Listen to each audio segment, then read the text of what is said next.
ريفري نو فير ظالم ظلم باين আর্জেন্টিনার দালাল ওরা, রেফারি একটা জালিম। পবিত্র কোরআনের আয়াত হাসবুনাল্লাহু ওয়া নিমাল ওয়াকিল, حسب الله ونعم الوكيل, অর্থাৎ আল্লাহই আমাদের জন্য যথেষ্ট আর তিনিই সর্বোত্তম কর্মবিধায়ক। কতটা কষ্ট পেলে এমনটা বলতে পারেন মিশরের ফুটবলার মোস্তফা জিকো। তিনি আরো বলেন, আমাদের পুরো জাতির স্বপ্ন নষ্ট করেছে রেফারি।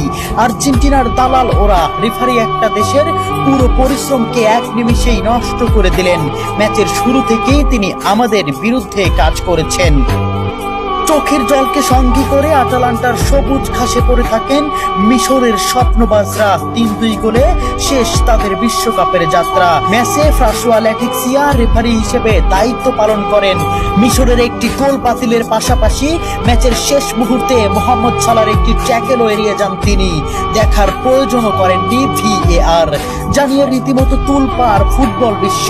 ওই কাউন্টার অ্যাটাকে গোল করে আর্জেন্টিনাকে এগিয়ে দেন অ্যানজো। শেষ পর্যন্ত মিশর হৃদয় ভাঙ্গা হারকে সঙ্গী করে মাঠ ছাড়ে।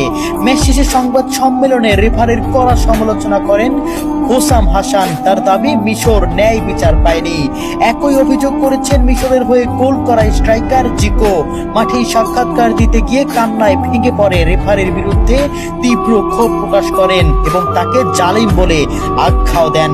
জিকো বলেন, রেফারি আমাদের প্রতি অন্যায় করেছেন, সে একজন জালিম। এ সময় তিনি পবিত্র কোরআনের আয়াত হাসবুনাল্লাহু ওয়া নিমাল ওয়াকিল, অর্থাৎ আল্লাহই আমাদের জন্য যথেষ্ট আর তিনিই সর্বোত্তম কর্মবিধায়ক। একজন মানুষ কতটা কষ্ট পেলে এমনটা বলতে পারেন। এছাড়াও তিনি বলেন, রেফারি একটি পুরো জাতির পরিশ্রম নষ্ট করে দিয়েছে। সাক্ষাৎকারের একেবারে শেষ দিকে জিকো আরো গুরুতর অভিযোগ তুলে বলেন, এই শিরোপা আর্জেন্টিনার দিকেই পরিচালিত হচ্ছে। তার এই মন্তব্যের পরপরই সম্প্রচার হঠাৎই বন্ধ হয়ে যায়। প্রিয় দর্শক, আপনাদের কাছে কি মনে হয় মোস্তফা জিকোর কথাগুলো কতটুকু যুক্তিসম্পূর্ণ? কেন বন্ধ করে দেওয়া হলো সম্প্রচার? কমেন্ট বক্সে অবশ্যই আপনাদের মন্তব্য জানিয়ে যাবেন।